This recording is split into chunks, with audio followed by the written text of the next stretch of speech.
নমস্কার বন্ধুরা, আশা করি আপনারা সবাই ভালো আছেন। আজকের রেসিপিটি হলো উচ্ছে দিয়ে। যারা উচ্ছে খেতে ভালোবাসেন না, এই রকম উচ্ছের রেসিপি থাকলে তারাও খেতে চাইবে। ভীষণ সুন্দর এই উচ্ছের এই রেসিপিটি। এই রেসিপিটির নাম লাস্টে গিয়ে মা বলবে। আর কেমন হয়েছে অবশ্যই জানাবেন। চলুন তাহলে দেখে নেওয়া যাক কি করে মা বানালো। দেখো বন্ধুরা, এখানে বড় বড় চারটে আমি করেলা নিয়ে নিয়েছি। মানে উচ্ছের থেকে একটু বড়, উচ্ছেগুলো তো ছোট ছোট হয়। তারপরে কুকারের মধ্যে জল দিয়ে আর হালকা নুন দিয়ে করেলাগুলোকে একটা সিটি দিয়ে নিয়েছি। একটা সিটি দেওয়ার পরে প্রেশারটা কমে গেলে এটা খুলে এবার করেলাগুলো আস্তে আস্তে একটা একটা করে তুলে নিচ্ছি। তোলা হয়ে গেছে। একটা ছাড়িয়ে এই মুখটা কেটে চিড়ে ওর থেকে বীজ বার করে রেখেছি। আর একটা তোমাদের দেখাচ্ছি যে আমি কিরম করে কেটেছি। দেখো, কয়লাটাকে একটা চাকু দিয়ে ছুরি দিয়ে ওটাকে চিড়ে তারপরে ওর মধ্যে যে বীজগুলো আছে বীজগুলোকে আস্তে আস্তে চামচের পেছনের ডান দিয়ে সেগুলো বের করে নিচ্ছি। দেখো, আর সেদ্ধ করলে কয়লা সেদ্ধ করলে এটা অনায়াসেই বেরিয়ে আসবে। কিন্তু ওই একটুখানি সেদ্ধর পরে ছুরি দিয়ে ওটাকে একটু চিড়ে নিতে হবে। তোমরা দেখবে কোন দিকে ফেটে গেছে, একদিকে একটু ফাটা মতো। সবগুলো প্রায় হয়ে যায়, কিন্তু না হলেও তোমরা এইভাবে চিড়ে নেবে ছুরি দিয়ে। তারপরে চামচের পেছন দিক দিয়ে চামচের হ্যান্ডেল দিয়ে ওইগুলোকে বীজগুলোকে আস্তে আস্তে এমনি করে বের করে নেবে। বীজগুলো কিন্তু বের করার পরে ফেলে দেবে না। এইগুলো কি করতে হবে সেটাও আমি দেখাবো। দেখো, এমনি করে আমি সব করেলাগুলোর থেকে বীজ বের করে নেব। দেখো, সব আমার বীজ বের করা হয়ে গেছে। একটা করেলার মধ্যে লাল বীজ ছিল, সেটাও আমি বের করে রেখেছি। এবার কড়াইয়ে অল্প তেল দিলাম, সর্ষের তেল দিলাম। তেলটা গরম হচ্ছে, গ্যাস জ্বালানোই আছে। করেলার উপরে দিয়ে দিয়েছি একটু হলুদ আর দিয়ে দিচ্ছি একটু লবণ। এই হলুদ আর লবণটা করেলার গায়ে একটু আস্তে করে মাখিয়ে নেবো, যেন করেলাগুলো ভেঙে না যায়। অল্প সেদ্ধ হয়ে গেছে তো, একদম প্যালপেলে হয়ে সেদ্ধ হয়নি, গোটা গোটা আছে, শক্ত আছে। অথচ টিপলে এটা ভেঙে যাচ্ছে, তার মানে এটা গোপাল সেদ্ধ হয়ে গেছে। এবার তেলের ভিতরে এক এক করে করেলাগুলো দিয়ে দিচ্ছি।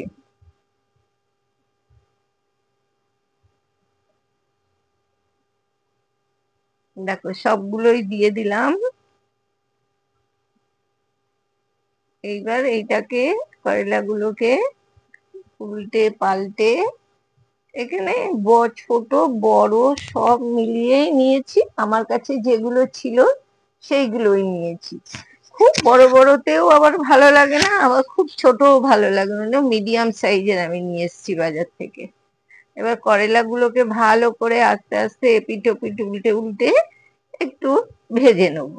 দেখো আমি কেমন করে ভাজছি, তোমরা দেখলেই বুঝতে পারবে কতটুকু কি পরিমাণে ভেজেছি। অল্প তেলেই হয়ে যায়, বেশি তেল লাগে না, সেদ্ধ করা তো। দেখো, দু পিঠ ভাজা ভাজা একটু একটু হয়ে গেছে। এবার একটা একটা করে তুলে নিচ্ছি। আমি মোটাগুলো কাটিনি, মোটাগুলো থাকলে একটু মানে করেলাটা ঠিক থাকে। মোটাগুলো কেটে দিলে করেলাগুলো একটু ফেটে কিংবা ধেবড়ে যেতে পারে, ওই জন্য গোটাগুলো কাটিনি। দেখো, ওইটুকু তেলেই কিন্তু আমার এতগুলো ভাজা হয়ে গেল। এইবার এই কড়াইয়ের মধ্যে আরেকটু তেল দিয়ে দিলাম। কড়াই তো গরম আছে, তেল গরমই হয়ে গেল, একটু জিরে দিয়ে দিলাম আর একটু পাঁচ ফোড়ন দিয়ে দিলাম। জিরে আর পাঁচ ফোড়নটা ভাজা অল্প অল্প হয়ে গেলে এবার কুচনো পেঁয়াজ দিয়ে দিলাম। পেঁয়াজগুলো আমি লম্বা লম্বা করেই কুচিয়েছি, তোমরা ইচ্ছে করলে আরো ছোট করেও কাটতে পারো।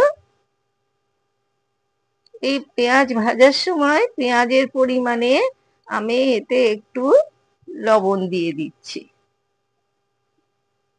লবণ দিলে পেঁয়াজটা একটু তাড়াতাড়ি নরম হয়ে যাবে। আমি কিন্তু খুব লাল করে ভাজবো না, মানে একটু নরম হয়ে খালি যে কাঁচা পেঁয়াজের রংটা বদলে গেলেই হয়ে যাবে।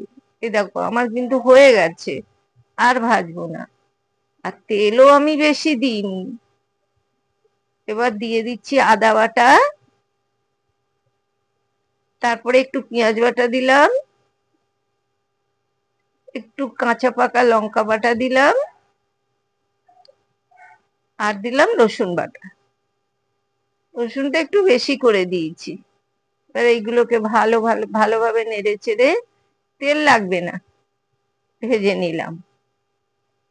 এইবার যে উচ্ছের বীজগুলো আমি বের করে রেখেছিলাম, করলার বীজগুলো, সেইগুলো আমি মিক্সিতে পেস্ট করে নিয়েছিলাম, সেই পেস্টটা দিয়ে দিলাম। করলার বীজগুলো পেস্ট করে রেখেছিলাম, সেই পেস্টটা দিলাম।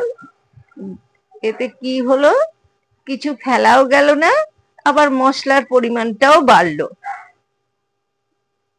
এবার দেব হলুদ, তারপরে দিচ্ছি ধনে গুঁড়ো, তারপরে দিচ্ছি জিরে গুঁড়ো। তোমরা যে কটা উচ্ছে নেবে সেই কটার উচ্ছের পরিমাণেই তোমরা মশলা দেবে। ওর ভেতরে ফিল করতে হবে তো, ভরতে হবে তো, ওই জন্য এতে পরিমাণটা যে যার নিজের অনুযায়ী নিতে হবে, যেমন করলার তেমন। একটু দিয়ে দিলাম চিনি, নুনটাকে ব্যালেন্স করার জন্যে। এটাকেও নেড়ে চেড়ে ভালোভাবে এটাকে, জল দেবে না, জল দিলে হবে না, আমি কিন্তু জল দিচ্ছি না, বিনা জলেই সবটা নেড়ে চেড়ে আঁচ কমিয়ে কমিয়ে ভেজে নিলাম। এবার দিচ্ছি সর্ষে আর পোস্ত বাটা, যে কোনো সর্ষেই নিতে পারো, কালো বা হলুদ যে কোনো সর্ষেই নিলে হবে। আর পোস্ত দুটো সম পরিমাণে নিয়ে আমি এটাকে পেস্ট করে নিয়েছি। এবার এটা দিয়েও নেড়ে চেড়ে একটু ভাজা করে নিলাম। দেখো ভাজা হয়ে গেছে। এইবার দিয়ে দেবো একটা জিনিস, দেখো তেঁতুলের পাল্প। আমি আমার ঘরে পাকা তেঁতুল এনে রাখাই থাকে, সেটাকে একটু গরম জল দিয়ে ভিজিয়ে রেখেছিলাম, দিয়ে ওর মানে পাল্পটা বের করে নিয়ে সেইটা দিয়ে দিলাম।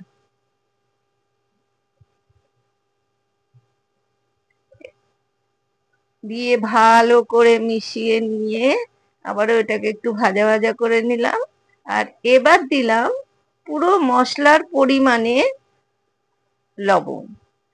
পেঁয়াজ ভাজার জন্য তো অল্প লবণ দিয়েছিলাম, এবার দিলাম মশলার পরিমাণে লবণ। ভাজা ভাজা হয়ে গেছে, এবার কড়াই থেকে মশলাটা উঠিয়ে নিচ্ছি। বেশি তেলও লাগবে না, আবার বেশি জল দিলেও হবে না, এটাকে শুকনো শুকনো করে ভাজতে হবে। দেখো মশলাটা আমাদের ভেজে কেমন হয়েছে দেখালাম। মশলাটা অল্প ঠান্ডা হয়ে গেছে, এবার করলাগুলো ওর মধ্যে এই মশলা চামচে করে দিয়ে দিয়ে এটাকে ভরে নেব।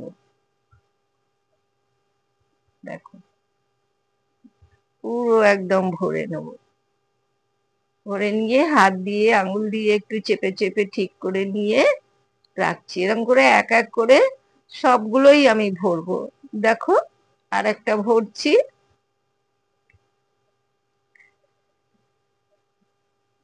করলাটা নিলাম, নিয়ে এটাকে একটু ফাঁক করে নিলাম, এবার চামচের সাহায্যে এর মধ্যে মশলা ভর্তি করে নেব। দেখো যতটা লাগবে মোটামুটি ভরে ভরে ভরতে হবে। দেখো, আঙুল দিয়ে চেপে চেপে ঠিক করে এটাকে ঠিক করে রাখছি। এরপরেও অল্প সামান্য কাজ আছে। দেখো, সবগুলো ভরা হয়ে গেল। সবগুলো যতটা আমি মশলা করেছিলাম সবগুলোই ভরা হয়ে গেল। এবার দেবো খুব সামান্য অল্প একটু সর্ষের তেল। তেল গরম হয়ে গেছে। এবার করলাগুলো যে দিকটায় মশলা আছে এই উল্টে তেলের দিকে দিয়ে দিলাম। তাহলে মশলাগুলো, করলার মুখটা বন্ধ হয়ে যাবে, ভেতরে যে মশলা আছে সেটা আর বেরোবে না। সুতো দিয়ে বাঁধতে হবে না, কিছুই করতে হবে না। দেখো, ওই পিঠটা মুখের দিকটা পোড়া পোড়া হয়ে ভাজা ভাজা হয়ে গেছে। এবার উল্টে দিলাম। এবার পেছনের পিঠটা ভাজছি। ঠিক এমনি করেই ভাজতে হবে। ভাজা ভাজা হয়ে গেছে, এবার তুলে নিচ্ছি। এতেও বেশি তেল লাগবে না ভাজতে, খুবই কম কম তেলে হয়ে যায়। মুখটা অথচ বন্ধ হয়ে গেছে, একদম চেপে গেছে। এমনি করে আর যে করলাগুলো আছে সেইগুলো ভেজে নিচ্ছি। একদম একই পদ্ধতিতে ভেজে নিচ্ছি। দেখছো তো? এক এক করে উল্টে দিচ্ছি। এই তেলেই হয়ে যাবে, কিন্তু আর একটুও তেল লাগবে না। দেখো, এগুলো ভাজা হয়ে গেছে, তুলে নিচ্ছি।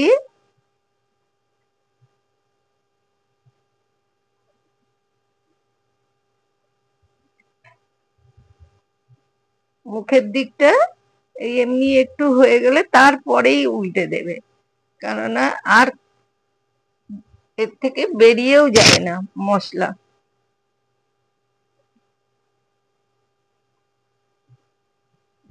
তাহলে আজ আমি কেমন করে করলা মশলা বানালাম তোমরা দেখলে তো? এটা গরম ভাতের সাথেও শুধু শুধু কামড়ে কামড়েও খাওয়া যায়, ভাত খাওয়া যায়, আবার ডাল দিয়েও খাওয়া যায়। কোনো তেতো নেই এর মধ্যে। যারা করলা খাও না তারা একবার এরকম করে বানিয়ে দেখো, খুব ভালো লাগবে খেতে। আর যাদের মুখে টেস্ট নেই তারাও এমনি করে বানিয়ে খেতে পারো, খুব ভালো লাগবে এইরকম ভাবে করলা মশলা বানালে। অবশ্যই তোমরা এমনি করে বানিও, খেও, আর আমাদের কমেন্ট করে জানিও কেমন লাগলো। এবার তোমাদের সার্ভ করে দেখানো হচ্ছে, দেখো। তাহলে বন্ধুরা, দেখা হবে আবার অন্য একটি ভিডিওর সাথে। সবাই খুব ভালো থাকবেন, সুস্থ থাকবেন, আর হ্যাঁ, সবাই তো ভালো থাকবেন। ধন্যবাদ।